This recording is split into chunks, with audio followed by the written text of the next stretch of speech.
Como a temática envolvendo o universo do Batman do Matt Reeves continua quente, muita gente vem falar comigo sobre o futuro desse universo, sobre vilões e coisas nesse sentido, ao mesmo tempo que nós tivemos novas palavras do Reeves aí, tem dado várias entrevistas e destacou dicas envolvendo também o futuro e explicou a ausência do Batman na série do Pinguim, tive que fazer mais um vídeo então aí sobre este universo do morcego. Então vamos teorizar o que pode ser a trilogia do Matt Reeves. Cada filme pode abordar uma temática e trazer as palavras do Reeves envolvendo a ausência do Batman. Talvez você possa ficar um pouco decepcionado. Em entrevista ao Rotten Tomatoes, o Reeves então explicou mais um pouco o que a gente pode ver no futuro envolvendo a construção do Pinguim que levará ao filme do Batman, o segundo.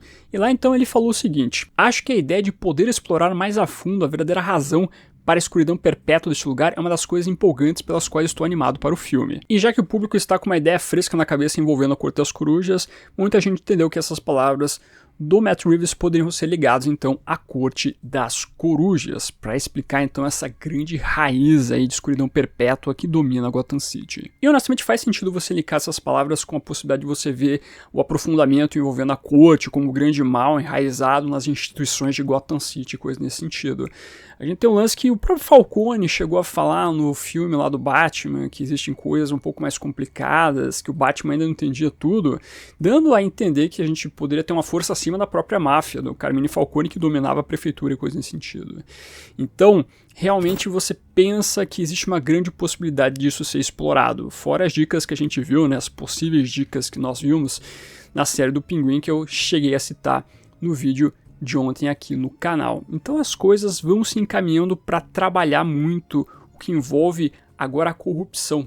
E aí então que a gente pode pensar que no que envolve uma trilogia em um primeiro momento do Matt Reeves, que pode dialogar com vários tipos de temática, levando em consideração a possibilidade de a gente ter a Corte das Corujas no segundo filme do Batman, parte 2.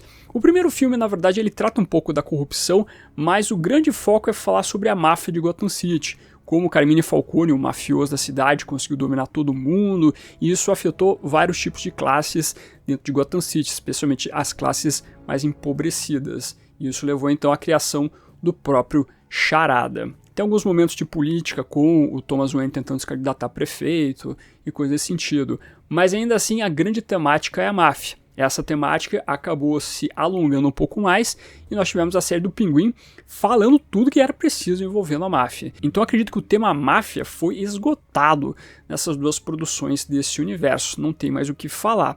E aí então a gente pode passar para o segundo filme falando sobre a corrupção realmente das instituições. A Corte das Corujas é o grande ente corrupto, ou o grande ente que gera essa corrupção dominando tudo. E aí você vai falar muito sobre a elite de Gotham City, sobre as famílias fundadoras, de como a corte pode influenciar elas, vai falar sobre os Wayne, sobre os Elliot, sobre os Arkhams.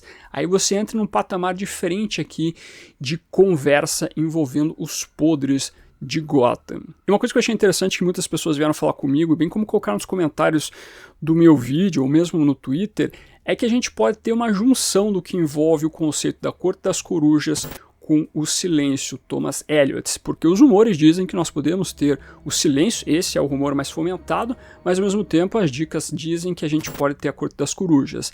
Estamos aqui no campo da suposição ainda, nada foi confirmado, quero deixar claro para você, não queremos enganar ninguém, mas trabalhando nessas duas hipóteses, você pode então ter o casamento desses dois entes, porque o Thomas Elliot faz parte da elite de Gotham City, os Elliot são donos de jornais, tal qual o Gotham Gazette, onde nós tínhamos então aquele repórter que trabalhava lá, que era um Elliot também. Eu quero ver como é que eles vão desenvolver essa questão do Elliot que acabou falecendo por causa do Thomas Wayne, indiretamente, né? Porque nós tivemos o Carmine Falcone no meio disso tudo. Mas ainda assim, esse Thomas, ele pode estar linkado com a Corte das Corujas. Quem sabe podendo ser um líder da corte, quem sabe podendo ser um garra da corte, um assassino amando da corte também. Então você pode ter esse casamento, faria muito sentido você trabalhar isso.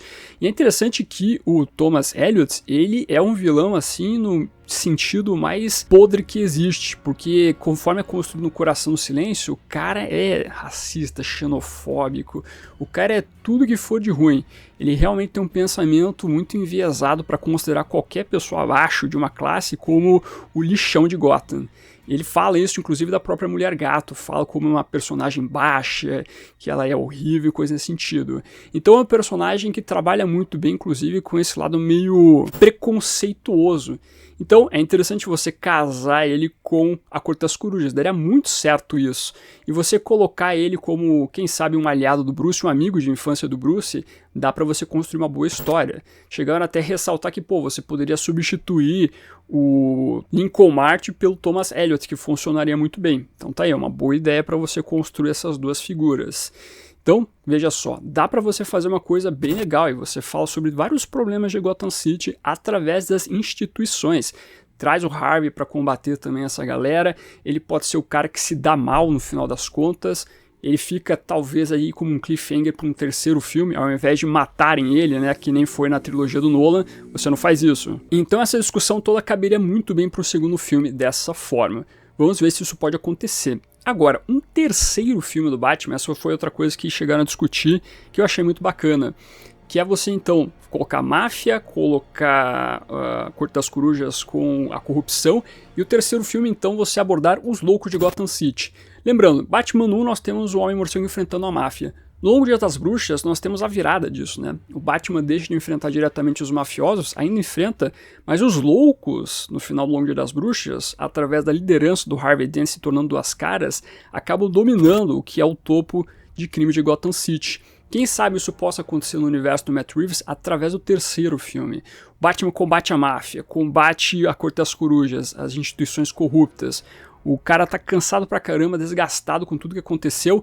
Isso dá a possibilidade então do Coringa liderando os malucos de dominarem Gotham City por completo. E aí, então o Batman tem que enfrentar essa galera pirada. E aí você foi construindo um como passar então de um filme, de uma série, de outro filme, quem sabe mais uma série, esses malucos que vão surgindo.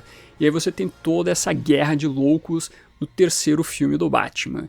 Isso daria um bom pano para manga, porque o Reeves está construindo pouco a pouco o Coringa. Coringa já apareceu no primeiro filme, inclusive já teve coisa antes do Coringa com o Batman. Você pode contar essa história em flashback, mas no segundo filme a gente pode ter um pouquinho do personagem ainda. Quem sabe, foi desmentido esse lance de série do Coringa, mas você pode estabelecer uma série focada no Asilo Arkham ainda, torço para um dia acontecer isso novamente, né, que voltem com essa ideia. Você pode estabelecer uma série falando sobre o Arkham e sobre os malucos que estão lá. Pode até aparecer de novo a Sofia Falcone. E aí então no terceiro filme você traz aí a galera pirada detonando tudo. Quem sabe também pode ter o Duas Caras. Eu vi muita gente também citando o Batman Vitória Sombria como uma possibilidade de você ter ali inspirações para construir esses loucos dominando. O Harvey lidera também os malucos lá, eles colocam a banca caçando várias pessoas. Olha aí, outra possibilidade de inspiração. Eu acho que dessa maneira você fecharia muito bem toda essa história. Não precisa ficar restrito também a uma trilogia, você pode fazer algo a mais. Mas ainda assim, esse desenvolvimento assim de pegando vários núcleos e cada núcleo sendo trabalhado em um filme, funcionaria muito bem. Então está aí uma boa construção para você fazer pouco a pouco. E aí até você dá uma diferenciada no que envolve os filmes antigos do Batman, porque geralmente a gente começa com os malucos já, né? O Charada faz parte, né, do núcleo dos malucos, mas aqui você teve uma exploração diferente, focando mais na máfia, assim por diante. E o segundo filme focando na corte e na corrupção também dá uma diferenciada, para chegar então no terceiro filme, e aí sim você liberar a malucada, né? Aí realmente você vai nesse aspecto, mas você teve outro tipo de filme, outro tipo de temática anteriormente para chegar nisso. Então acho que seria muito bacana. E você tem série também que você pode explorar, né? Tal qual está sendo discutido pelo Matt Reeves. Então tem muita coisa para fazer. Então, essa é uma ideia bacana que surgiu. Inclusive agradeço a galera que veio conversar comigo aí, que veio colocar nas redes sociais, ou mesmo nos comentários dos vídeos aqui, sempre estou observando. O pessoal sempre traz algumas teorias bacanas. Mas agora vamos dar uma olhadinha nas palavras do Matt Reeves envolvendo a ausência do Batman. Só que, antes de chegar nisso, fazendo aquele pequeno jabá rapidinho aqui, se você gosta do Projeto Caverna do Morcego, você pode apoiar fazendo suas compras através dos links comissionados que estão na descrição desse vídeo. Tem loja da Amazon, Panini, Mundos Infinitos, Magazine Luiza, fazendo suas compras através desses links, você ajuda pra caramba todo esse projeto e financia tudo. Foi dessa maneira que encontrei uma boa forma de financiar este projeto. Inclusive na Amazon tá rolando o Esquenta, o Black Friday antecipado, e uma renovada de quadrinhos lá para você fazer as suas compras. Acompanhe então os canais de informação de desconto, como por exemplo o WhatsApp ou o Telegram, Na descrição do vídeo também tem os links para você fazer parte desses grupos. Então se você for fazer suas compras nessas lojas citadas ou em qualquer outra loja de internet, qualquer tipo de produto, use os links que estão aparecendo na sua tela, que dessa maneira você me ajuda a manter esse projeto de Batman ativo. Meu muito obrigado, sempre reforçando, você não paga nada mais usando esses links. Em entrevista ao site Digital Spy, nós tivemos o Matt Reeves, bem como toda a produção da série do Pinguim, falando um pouco mais sobre todo o trabalho. E é claro que o diretor foi questionado sobre alguns pontos sensíveis, tal qual, por exemplo, a ausência do Batman. E a ausência do Homem-Morcego foi pelo seguinte fator. Segundo as palavras então do Reeves, esse foi um momento de grande turbulência na cidade. É literalmente a semana depois do que aconteceu no primeiro filme.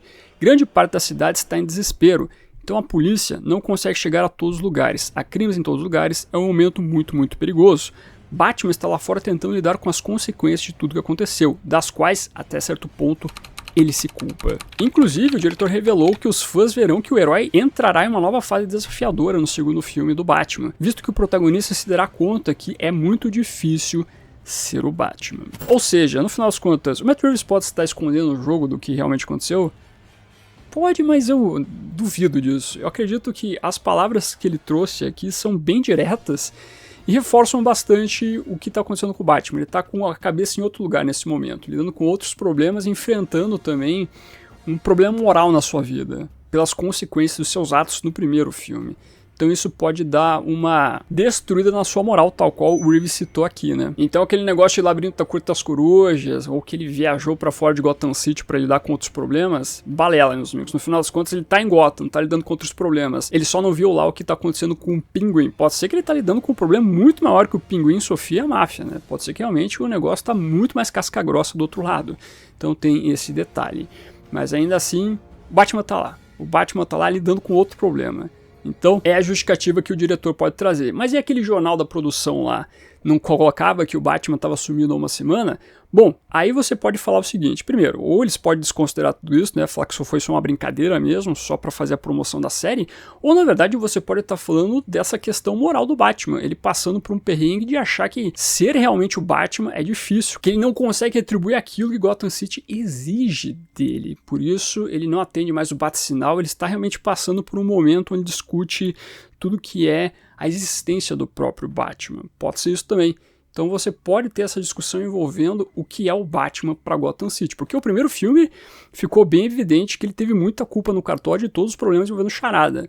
Indiretamente, ele causou toda a explosão em Gotham City. Na verdade, essa é a consequência dos seus atos. A existência do Batman foi algo ruim para Gotham.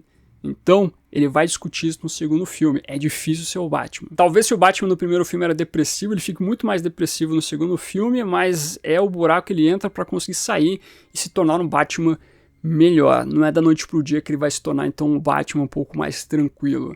Talvez essa seja a discussão que vai ser feita. Mas, no final das contas, a palavra do diretor é essa. Ele está resolvendo outros problemas. Ele está lidando com crimes e assim por diante. Outra parte de Gotham City, realmente ele não quis se meter com a máfia. Você até pode falar que, bom, tudo bem, é uma justificativa plausível. Entretanto, o problema é, por que a galera não citou o Batman, pelo menos, lá na série do Pinguim? Pelo menos uma citaçãozinha seria legal. Eu acho que talvez esse seja o grande problema. Se a produção tivesse colocado um pouquinho mais de elementos envolvendo o Homem-Morcego, talvez seria uma boa. Mas aí você tem a explicação da showrunner de que você está falando de um nível diferente do combate ao crime do Batman. O Pinguim está em um nível e o Batman está em outro. Por isso que você não teve envolvimento, bem como referências ao Homem-Morcego. Ainda assim, eu acho que, para desenvolver o lore, seria legal uma citaçãozinha. Mas tá lá. Essa é a explicação que o diretor deu, não tem muito para onde fugir, meus amigos. E eu diria para vocês que não é legal criar expectativas envolvendo o que aconteceu com o Batman, alguma coisa mirabolante. Porque assistindo a série do Pinguim eu notei assim que tudo de teoria que vão sendo criado pelos fãs, elas vão caindo por terra, porque a gente já vai pensando em vilão XYZ que pode aparecer na série, pô, vai aparecer o mafioso X, vai aparecer aquele mafioso que a gente gosta, não sei o que. Nada de teoria acabou se concretizando. As coisas foram bem no caminho que a gente pensava, com aquela coisa mais pé no chão, né? O Pinguim vai matar a pessoa tal, vai ser assim, ponto. Até mesmo as teorias envolvendo o que vai acontecer com a mãe do Pinguim, não sei o que, na maioria não se concretizou. Porque é uma coisa que é bem simples, na verdade. A gente tenta pensar em coisas bizarras ou coisas que ultrapassem algo que seria o óbvio, mas no final das contas a produção constrói bem o óbvio ali, né? Aquilo que tem que ser realmente feito com esses personagens. Então, no final das contas, não acho absurdo no segundo filme do Batman, simplesmente ele tá lidando com outro problema do outro lado de Gotham City, que na cabeça do Batman é uma coisa muito mais complicada e ao mesmo tempo você ter o Homem-Morcego muito mais deprimido com tudo que aconteceu com o primeiro filme. Mas aí o que você acha? Realmente a trilogia do Matt Reeves pode ser formada dessa maneira? E o que você achou das palavras do Reeves? Comprou a ideia? Comprou a justificativa? Não comprou? Comente aqui embaixo e, ao mesmo tempo, todo dia tem vídeo aqui no canal, por isso vou indicar 2 videozinhos pra você assistir. Falei das referências do universo do morcego na série do Pinguim, aquelas sementes que podem ser germinadas no segundo filme do Homem-Morcego. Assista lá as considerações.